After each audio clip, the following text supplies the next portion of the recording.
I won't force you to believe me, in fact, you won't believe. But that doesn't matter. What I want with this account is just to ease my mind, try to share something that even I sometimes have to remind myself actually happened. Anyway, let's get to the story. It was the middle of the year 1996, I had just turned 17. I studied at the municipal school of a small countryside town, but I was a few years behind in my studies. Partly because of my mischief at a young age and partly because of the need to work from a very young age to help at home and have my own little money. So, I was in the first year of high school.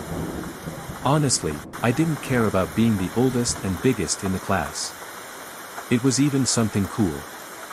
The girls looked at me in a different way since I was also a handsome guy. The boys, on the other hand, respected me in a certain way. But I wasn't actually the biggest in the room, despite being the oldest. There was another guy, a bit taller than me. I won't lie, at the beginning of the year, when he arrived in our town in a caravan of gypsies and joined our school and class, I felt a bit jealous of him. I had to learn to share the attention of both the girls and my friends. He was pale and very thin, with deep dark circles, as if he were very ill. Still, you could see that he had something more. To preserve his real name, I'll call him Nestor. In the first 2 weeks alone, he received 3 love letters from the schoolgirls. The most I had received was 1. In all the time I studied there. But I had to swallow my envy when he saved me from death during the school's St. John festivities. I had arranged a lovely girl, very beautiful and charming, to dance with me during the square dance. Her name was Janina. However, after the dance and during the rest of the party, I realized that Janina was giving me plenty of space to get closer. So I did, and I danced all night with her. What I didn't expect was that the girl was committed. And very well promised, to the son of a local farmer.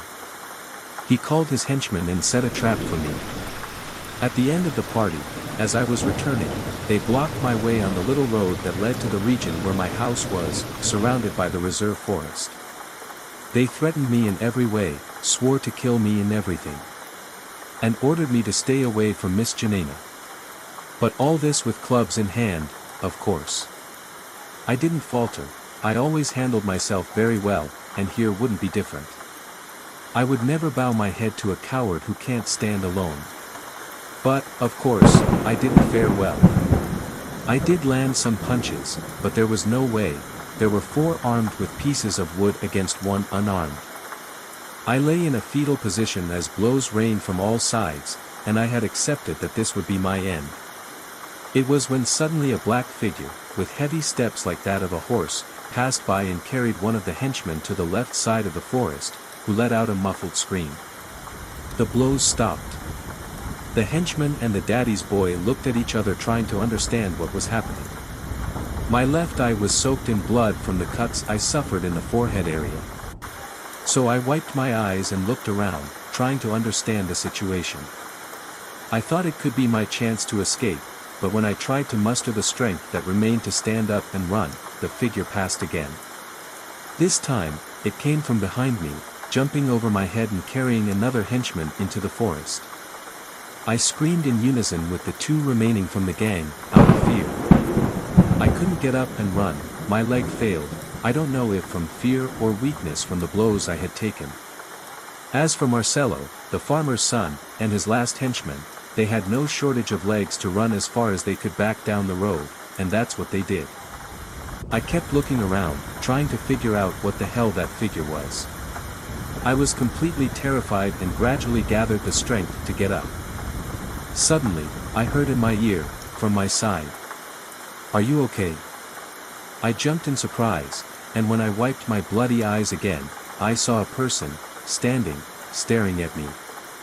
It was Nestor, the new guy from school. There was blood on his shirt and white pants that he always wore and had become his characteristics. I also noticed a bit on his mouth. He stared at me fixedly with his light brown, almost yellow eyes. Still scared, I replied that I was fine and asked what had happened. He said he just made the henchman run, and the blood was because he had hurt his mouth in the process. I didn't know what to say, but I thanked him faithfully, since he had saved my life. After that day, we got closer and became best friends. A truly unbeatable duo. Whatever we did or wherever we went, it was together. I realized that he was actually a good person and a very friendly guy.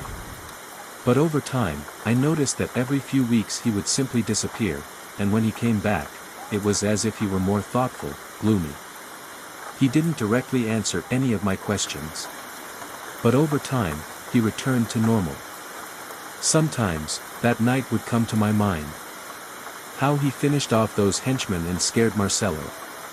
It was all so fast. How was it possible?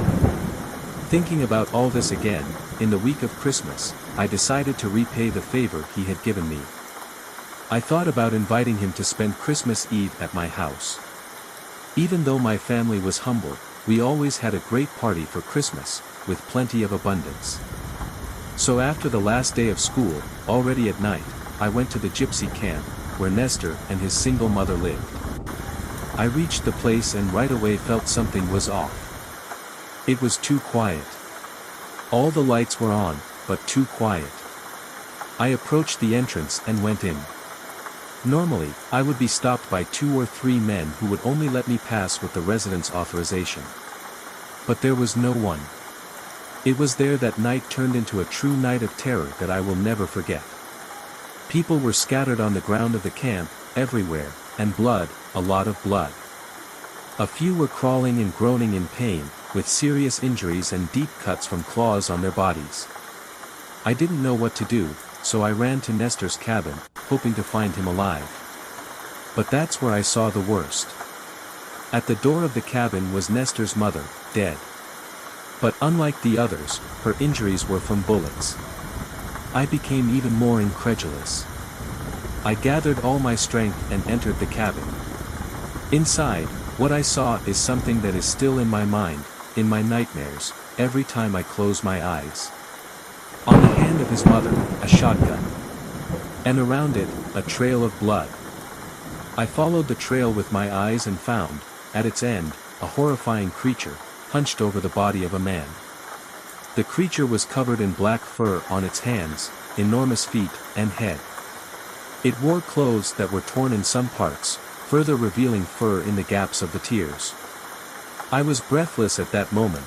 The creature was devouring the man's flesh with genuine rage. But deep down, I knew what it was. My grandparents had told me a lot about it. It wasn't hard to distinguish. It was a werewolf. When I threatened to turn and run away, the werewolf noticed my presence. It turned its dog-like face, with a snout and protruding ears, and stared at me with its angry yellow eyes, which for a moment I found familiar. We stared at each other for about 10 seconds. That's when I felt its gaze soften towards me. It pretended to ignore me and turned its attention back to the body it had made its main course. Understanding that I had been spared, I didn't think twice about fleeing. I jumped over the body of his shot mother and ran back home. Desperate.